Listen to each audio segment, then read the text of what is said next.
me tell you, YouTube has quite the algorithm, because I had just watched If I Can Dream, the Elvis version from 1968, from his special, and I open up YouTube again, and the next video that's recommended to me is Måneskin doing If I Could Dream from the Elvis movie. So I'm like, oh, Måneskin is a phenomenal band. Singer's got a great voice. They're incredible musicians. I'm really curious to see this. So YouTube, the algorithms got me good. So today we're checking out this version of If I Can Dream by Måneskin, but Elvis' song. So I'm really looking forward to checking this out. If you're new to the channel, appreciate you checking me out, spending time with me. I appreciate you telling me valuable. Thank you for spending with me. If you're not new, thank you for coming, or thanks for coming back. I appreciate it. So let's see what we got. Let's get right into this. My name is Jacob, and here we go. Sun Studio. Analog, baby. Come on, tape. Wow, hold on a sec. That right there, this right here, this sounds like Jeff Buckley's Hallelujah. I heard there was a secret chord. And that way he's holding that microphone right here. Hold on, right here. That looks like Grace by Jeff Buckley. That vibe totally gives me Jeff Buckley. Everything. You know how he's holding that microphone? It's I don't remember calling that specific type of microphone. It sure makes them now. I don't know who made them back then, but it's just that classic type of microphone. But that look, the way he's looking down, everything, and the hair, that is Jeff Buckley, Hallelujah, and the Grace, which Hallelujah was on. Very interesting. Very, very interesting.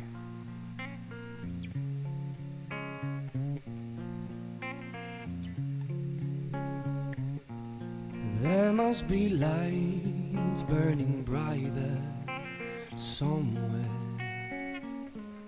Got to be birds, dude, his flying grit. higher in a sky more blue. If I can dream of a better land where all my brothers walk hand in hand, tell me why, oh why can't my dreams come true? Oh, why? There must be peace. Dude, this hit, like whoever cast Måneskin to do this cover is like needs a raise. This is the perfect band to do this. They just fit it so well. Their vibe, their tone, just everything about it. It's phenomenal. Really, really great casting for this. Like just that they had them do this version is so good. Sometimes strong winds of promise that will blow away the down and fear. If I can dream of a warmer sun where hope keeps shining on everyone, tell me why, oh why won't that sun appear? Nice vibrato right there.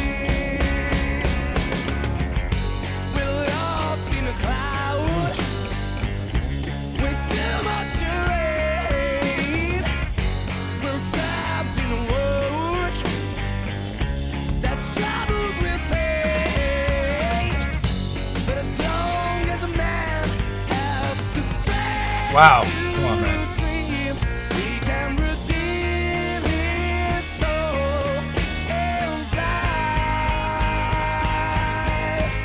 All right. I gotta say, I'm torn, and I'm really interested in your perspective. I'm torn by this because I love the passion that we just heard in that, and the way it started building, and the authenticity in it, because what we have is 4 instruments: voice, drums, bass, and guitar, and that's all that we heard right there. And the way it was built, but my modern ears, the ears I'm so used to hearing these layered guitars and layered vocals, was like, oh, is that it? At the same time, I was torn. I'm like, I love the fact that it was so authentic to like the sound. They didn't have these doubled guitars and, you know, delays. And, you know, the one thing I do kind of wish is that the guitar got a little dirtier, because he was really like, he was digging into that, and it was still kind of a twangy, clean sound. And the guitarist was like, I do want to hear a little more dirt. So like, I don't know. I'm torn. I don't know which I wanted. I don't know if I like the authenticity more, or if I would have liked a layering in there, like to fatten it up just a little bit. I don't know, but I do appreciate the authenticity in the sense that like I've always wanted to do like a 12 song album with 12 tracks on each song and just limit myself and be like, I have a 12 track, which is, one of the ways that they used to record. They 4 tracks, 12 tracks, 8 tracks. And then they technically would like then double the tracks by like being like, okay, we have 5 tracks for the drums, and then they would sum it to 1 track, if that makes sense. So now you have another 4 tracks. But that being said, there is creativity with borders. I think borders create creativity. If you have too much access to things, it's analysis by paralysis. It's paralysis by analysis. If I have 12 plugins that can do the same thing, well, which one do I choose? Which one sounds better? Then I spend more time A/B testing the plugin than I do actually being creative and making music. So there is something to be said about the simplicity of choice, and I really like. I'm gonna go with I like the fact that they kept it simple. I don't know, there's something authentic to it. But my modern ears did hear that does sound a little thin. I'm just being completely honest, and I don't like the fact that I said that, because I don't like the fact that I'm used to hearing it that, if that makes sense. That I feel like we need these big productions where that thin sound had more authentic music than so many of the layered sounds I'm used to hearing today. I'll say that. This is a great video too. Still I am sure that the answer's gonna come somehow. Out there in the dark, there's a back-turning candle. His voice is wild. And what I can think, what I can talk, what I can say, nice. What I can walk, what I can dream. Let my dream come true.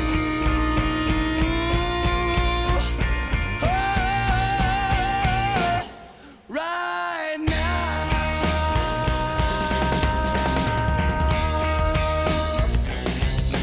Right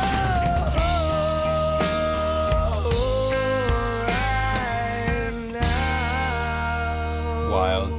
I gotta say, it's a huge contrast to what we just heard from the Elvis version, in the sense that I like the rock of this, but like Elvis had so much reverb on his vocals, and he has none here from Måneskin. So it's a really interesting contrast. This was sick, though. I thank you, YouTube algorithm, for recommending this, because this was wild. So I'd love to know your perspective. Thank you so much for watching. Have a wonderful day. God bless and peace out.